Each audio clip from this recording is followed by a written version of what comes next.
LPG গ্যাসের দাম বেড়েছে কারণ এলপিজি গ্যাস যে ফর্মুলা এখানে মূল্যটা নির্ধারিত হয়, সৌদি আরামকোর একটা সিপি প্রাইস থাকে, এটার সাথে একটা প্রিমিয়াম যোগ করে মার্কেটে প্রাইসটা আসে, ইম্পোর্ট প্রাইসটা হয়।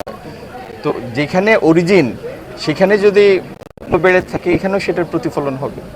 আর আপনি নিশ্চয়ই বোঝেন যে ক্রুড অয়েলের মূল্য ছিল কিছুদিন আগে $55-60, সেটা $116 যাওয়ার পরেও এই মানুষের পছন্দের সরকারটি এখন পর্যন্ত আগের মূল্য ধরে রেখেছে।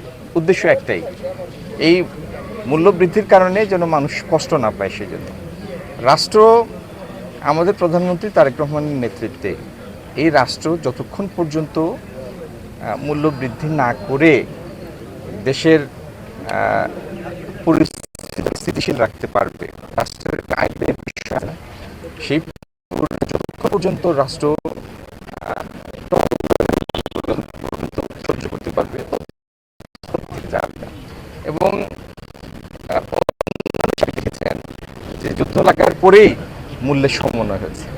খোদ মার্কিন যুক্তরাষ্ট্র যেখানে তেল আমদানি করতে হয় না, তেল নিজেদেরই তেল, সেখানে মূল্য যেটি $3 নিচে ছিল গ্যালন, সেটি $4 ছাড়িয়ে গিয়েছে বিভিন্ন স্টেটে, কোনো কোনো স্টেটে $5 হয়েছে।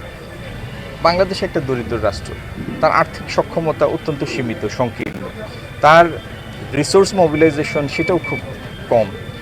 তারপরেও যেন আমাদের মানুষের ক্রয় ক্ষমতার মধ্যে এই মূল্যের অধিকারটা না পড়ে, সেজন্য এই সরকার কষ্ট করে হলেও এটি ধরে রেখেছে এবং যতক্ষণ সম্ভব ততক্ষণ ধরে রাখবে।